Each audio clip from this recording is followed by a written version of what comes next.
Kottayam medical കോളേജിലെ radiation machine തകരാറിലായത് രോഗികളെ വലയ്ക്കുകയാണ്. തകരാർ പരിഹരിക്കണമെങ്കിൽ ഇതുവരെയുള്ള കുടിശ്ശിക തീർക്കണമെന്നാണ് കമ്പനി അധികൃതരുടെ നിലപാട്. ആശുപത്രിയിലെ 2 മെഷീനുകളിലൊന്നാണ് കേടായത്. 1,02,00,000 രൂപയാണ് കഴിഞ്ഞ വർഷത്തെ കുടിശ്ശിക. കെ അഖിൽ വിവരങ്ങളുമായി. അഖിൽ, ഇപ്പോൾ റേഡിയേഷൻ മെഷീൻ അടിയന്തരമായി നേരെയാക്കേണ്ട കാര്യമാണ്, പക്ഷേ അതിനുള്ള പണമില്ല എന്നാണോ, പണം കിട്ടാതെ നന്നാക്കില്ല എന്നുള്ള നിലപാടിലാണോ കമ്പനി അധികൃതർ? എന്താണ് ഇപ്പോൾ ആശുപത്രി നൽകുന്ന വിശദീകരണം?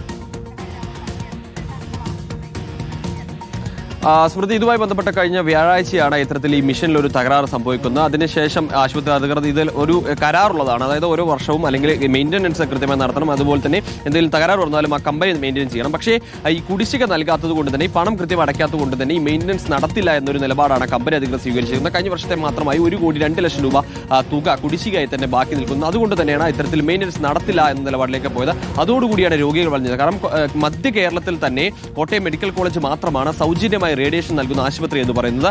ആ കോട്ടയം മെഡിക്കൽ കോളേജിൽ 2 റേഡിയേഷൻ മെഷീനുകളാണ്. ഒന്നിൽ 65 വെച്ച് 2-ൽ 130 പേരാണ് ഒരു ദിവസം തന്നെ റേഡിയേഷൻ നടത്തിക്കൊണ്ടിരുന്നത്. അതിൽ 65 പേർക്ക് മാത്രമാണ് ഇപ്പോൾ ദൈനംദിനമായി റേഡിയേഷൻ നൽകാൻ കഴിയുന്നത്. അങ്ങനെ നിരവധി ആളുകൾ ഇത്തരത്തിൽ വലിയ രീതിയിൽ ബുദ്ധിമുട്ട് അനുഭവിക്കുന്നുണ്ട്. നമുക്കറിയാം, ഇപ്പോൾ ഇതിലൊരു രോഗി നമ്മോടൊപ്പം ടെലിഫോൺ ലൈനിലുണ്ട്. അദ്ദേഹത്തിന്റെ പേര് ഏതായാലും വെളിപ്പെടുത്തുന്നില്ല. കേൾക്കാമോ?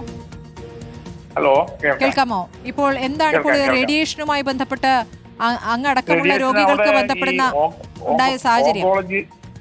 മെഡിക്കൽ കോളേജിലെ ഓങ്കോളജി ഡിപ്പാർട്ട്മെന്റിൽ നല്ല രീതിയിലുള്ള പ്രവർത്തനമാണ് ഡോക്ടർമാരും മറ്റുള്ളവരും എല്ലാം കാഴ്ചവെക്കുന്നത്.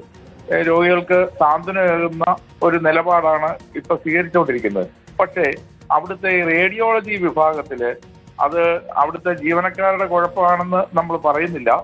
റേഡിയോളജി വിഭാഗത്തിൽ 2ാം നമ്പർ റേഡിയോളജിയുടെ A2 എന്ന് പറയുന്ന ആ മെഷീൻ നിരന്തരമായിട്ട് കേടാകുന്നു. അത് അങ്ങനെ കേടാകുന്നതുകൊണ്ട് ഒത്തിരി രോഗികൾക്ക് ഭയങ്കരമായ ബുദ്ധിമുട്ട് അനുഭവപ്പെടുന്നുണ്ട്. അതേപോലെ തന്നെ അവർക്കൊരു നിർബന്ധമായിട്ടും ഇന്ന സമയത്ത് നടത്താം, ഇന്ന സമയത്ത് ചെയ്യാമെന്ന് പറയാൻ പറ്റാത്ത ഒരവസ്ഥയും ഇതിനകത്തുണ്ട്. അത് ഈ അനാസ്ഥയാണെന്ന് ഞാൻ പറയുന്നില്ല, എങ്കിലും അത് ഇതുപോലുള്ള ഇമ്പോർട്ടൻ്റ് ആയിട്ടുള്ള കാര്യങ്ങൾ മുഖ്യമന്ത്രിയുടെയും ഗവൺമെന്റിന്റെയും ശ്രദ്ധയിൽപ്പെടുത്തി അത് എത്രയും വേഗം ആ കാര്യങ്ങൾ ചെയ്ത് കിട്ടണം. ചെയ്താൽ മാത്രമേ ഈ സാധാരണ ജനങ്ങൾക്ക് ഈ രോഗികൾക്ക് അതിന്റെ ഒരു ഗുണം ഉണ്ടാവുള്ളൂ എന്നാണ് എന്റെ അഭിപ്രായം. അവിടെ 2 മെഷീൻ മാത്രമേ ഉള്ളൂ? ഈ ഓങ്കോളജിയുടെ റേഡിയേഷൻ 2 മെഷീനേ ഉള്ളൂ. അതിലൊന്ന് തകരാറാണ്. ഒരെണ്ണത്തിന് ഇടയ്ക്കിടയ്ക്ക് തകരാറ്, എപ്പോഴും ഇല്ല. അതിന് അധികൃതർ എന്തെങ്കിലും മറുപടി നൽകുന്നുണ്ട്? ഇപ്പോൾ രോഗികൾ എത്തുമ്പോൾ കാത്തു നിൽക്കേണ്ടി വരുമ്പോൾ എന്താണ് പറയുന്നത്? അവരെ സംബന്ധിച്ച് അവർ മറുപടി തരുന്നുണ്ട്. എറണാകുളത്തു നിന്നാണ് അതിന്റെ എഞ്ചിനീയർ വരണം, അവരെ റിപ്പോർട്ട് ചെയ്യുന്നുണ്ട്. അവർ വന്ന് നോക്കി, ഇടയ്ക്ക് 2 പ്രാവശ്യം 3 പ്രാവശ്യം വെച്ചോ അവർ വന്ന് അത് നന്നാക്കി പോയതാ. ഇപ്പോഴും അതിന്റെ എന്തോ പാർട്സ് മാറ്റേണ്ട സ്ഥിതി ഏതാണ്ടുണ്ട്. അതുകൊണ്ടാണ് വീണ്ടും അത് കേടായത്.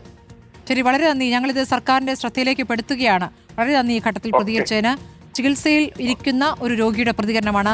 സാധാരണ സംഭവിക്കുന്നത് പോലെയല്ല, മെഡിക്കൽ കോളേജുമായി ബന്ധപ്പെട്ട് തനിക്ക് പരാതിയില്ല എന്നും ഡോക്ടർമാർ വളരെ നന്നായിട്ടാണ് സാന്ത്വനം നൽകുന്നതെന്ന് കൂടിയാണ് അപ്പോൾ അദ്ദേഹം പറയുന്നത്. പക്ഷേ അവിടെ റേഡിയോളജി മെഷീനുകളില്ല, അതിലൊന്ന് തകരാറാണ്, നന്നാക്കി കിട്ടിയിട്ടില്ല എന്നുള്ളതാണ്. അഖിൽ റിപ്പോർട്ട് ചെയ്യുന്ന പ്രകാരം 1,02,00,000 രൂപ കഴിഞ്ഞ വർഷത്തെ കുടിശ്ശികയുണ്ട്. ആ കുടിശ്ശിക നൽകാതെ മെഷീൻ നന്നാക്കി നൽകില്ല എന്നുള്ള ഉപാധിയാണ് ഇപ്പോൾ കമ്പനി നൽകിയെന്നുള്ളതാണ്.